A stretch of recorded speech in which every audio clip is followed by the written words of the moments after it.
So if you take a look at the price of Flux, this is the past 3.5 years, not the best performing asset on the market. If you compare this to S&P, you can say like, well, S&P went up 80% in the past 5 years. What about your token? Not great, right? So, and this is 3.5 years. Honestly, if you were to include all the time, so if you were to include the beginning of time, it's not really fair because we only had like one token, right? And if you look at the market cap, for all the time, you can see, yes, the price was $400 when the market cap was like $20,000.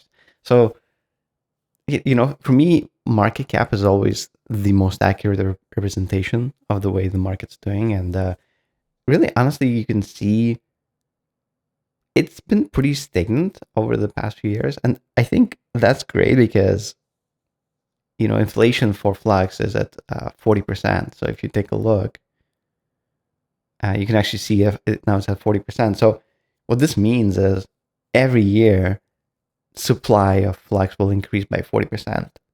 And this number just goes down, as you can see, as more Flux enters the market, the lower this percentage is. And honestly, at this point, I expected the inflation to be around 20%, a little bit less, and it's not. And I think we're just still feeling that pain. And originally I said the first 4 years were the most difficult, but I think now it's been 5, almost 6, and I think it's still challenging with 40%. I think we're feeling the pain, but at the same time, it doesn't feel unreasonable.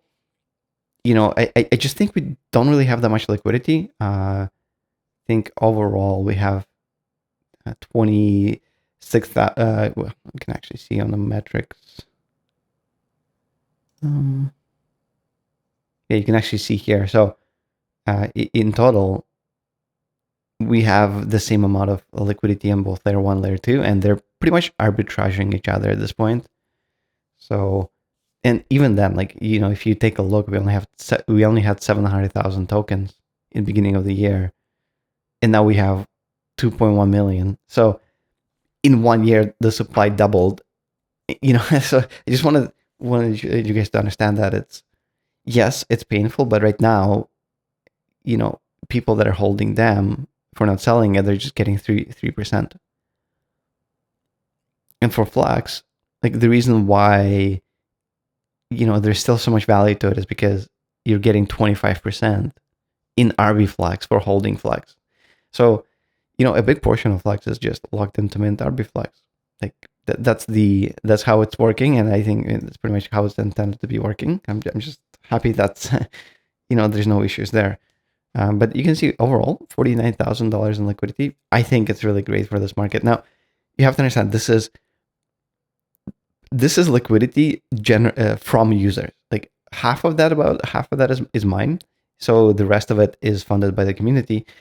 And for me, it's almost like there's always people that will exit liquidity, and then and I have these conversations, and it's just you never know when that's going to happen, because of course, if you just look at the price, if you look at that price, Jesus Christ, if you're looking at a log scale, it's still not that great. And then if you really just look at like the last few years, it's actually a lot more stable. So it doesn't go, from $400 to $1 or something.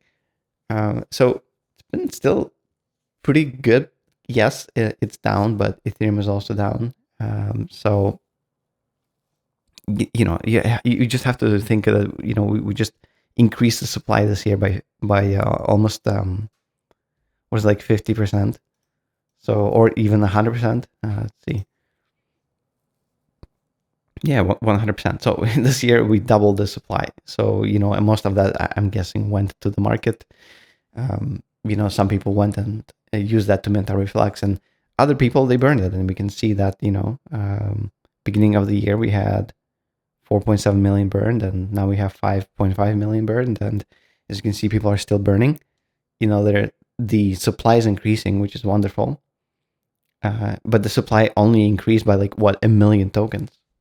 So in the past year, 25% growth in total available tokens. It's not really that much, right? So I don't know. It just it seems like the pressure is still there with 40%. And I expect people to take their liquidity. Maybe it just it's very difficult to hold Flux liquidity. That's why we created Liquidity, where you just cannot take out that liquidity. Right? 97% of that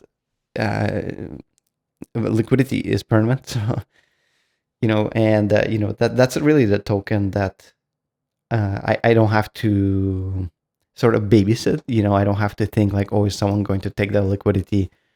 It's just I just know that there will be this much pressure. There is this much liquidity, and these are the numbers, right? So to me, I don't have to rely on the market. For Flux, it's the opposite. I would say it's just pure, user contributions, and it's just sometimes they just come in for a few days and then they take it out. So yeah, I mean, the great part right now is we do have a lot of liquidity on both sides, and the arbitrage that happens, it's just great, right?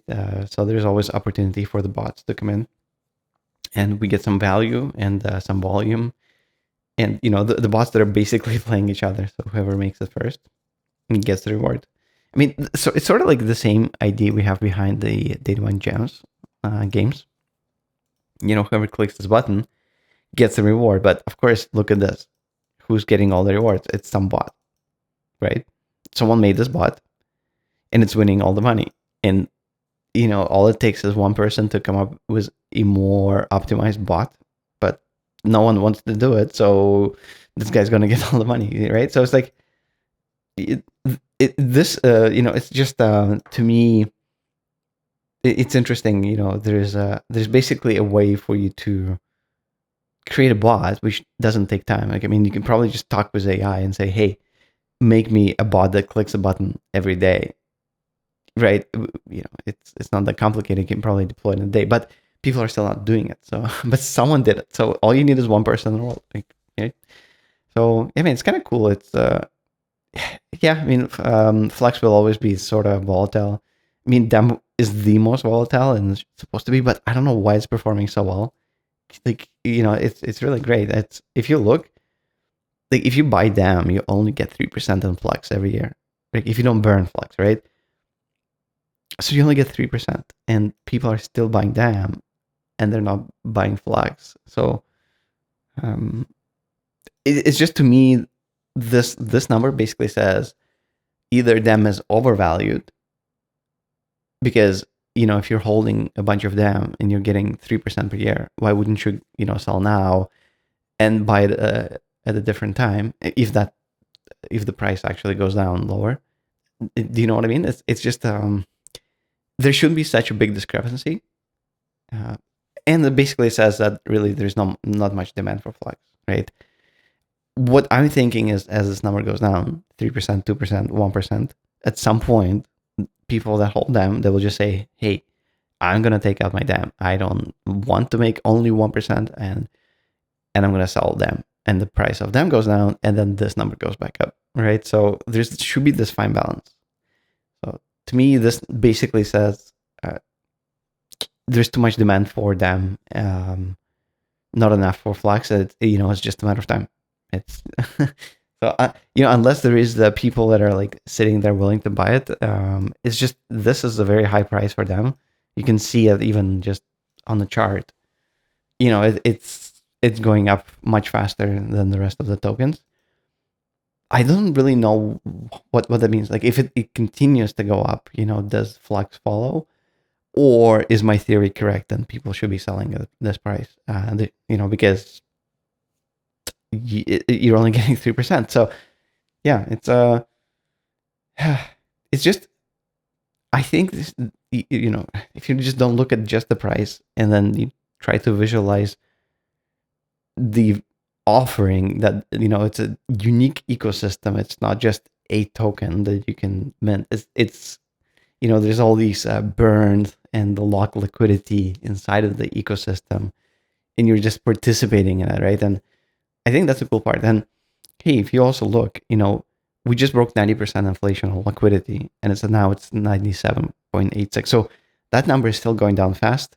We're expecting it to be 50% this year, and I can't wait. Like, it's a couple months, I guess we'll see 90%, and that's just so fast. Like, we only just hit 90%, 100%. Now we're gonna go, another 10% lower. So yeah, I mean, that's pretty much it for this video. I just hope you guys see what happens. If you want to sell Flux, go ahead. There's liquidity. If you want to take out your liquidity, I also think it's healthy for the market to do that. So, if you're a community member, you want to take it out, I think that makes sense.